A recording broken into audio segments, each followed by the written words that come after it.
প্রিয় সাংবাদিক ভাইয়েরা, আজকে আমরা মাননীয় প্রধানমন্ত্রীর সাথে বসেছিলাম। আর পৃথিবীতে যে আজকে সমস্যাটা সৃষ্টি হয়েছে মধ্যপ্রাচ্যের যুদ্ধের জন্য এবং স্বাভাবিকভাবে জ্বালানি উদ্বিগ্নতা মানুষের মধ্যে বেড়েছে, আমরা ওনাকে ব্রিফ করলাম। আমি আগেও বলেছি, গতকালকে বলেছি যে তেল নিয়ে উদ্বিগ্ন হওয়ার কোনো কারণ নাই। আমরা রেশনিংটা করেছি এই জন্যই যে একটা অনিশ্চয়তা আছে, এই যুদ্ধটা কতদিন চলবে, সেই জন্য আমরা একটা রেশনিং করেছিলাম। কিন্তু মানুষ এই রেশনিংটাকে ভয় পেয়ে স্টক করা শুরু করেছে। আসলে আমাদের তেলের কোনো অভাব নাই। শুধু তাই না, আগামী 9 তারিখে আরও 2টা ভেসেল আসছে। সুতরাং তেলের কোনো সমস্যা নাই।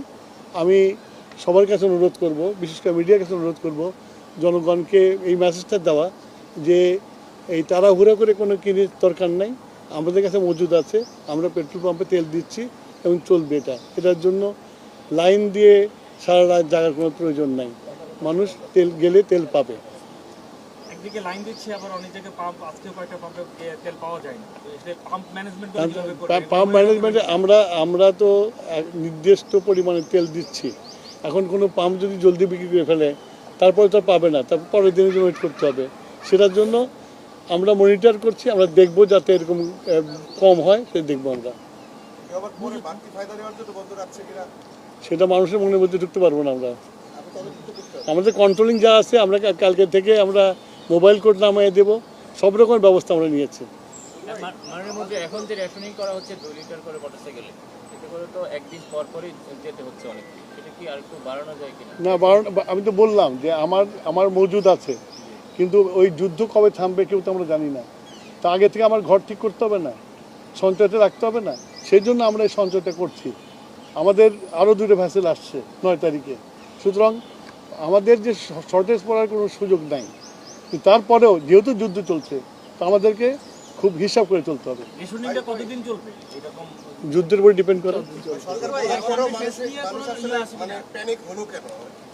এটা মানুষের, এটা মানে আমরা সবাই করি। এটা খালি তো মানুষকে বলে লাভ নেই, সবাই করি যে মজুত করার চেষ্টা করি। সে হইতে পারে, কিছু করার নেই। তবে আমরা সরকার হিসেবে আশ্বস্ত করতে চাই, এত অডিট হওয়ার কিছু কারণ নেই। আমি অত ডিটেলসে যাব না।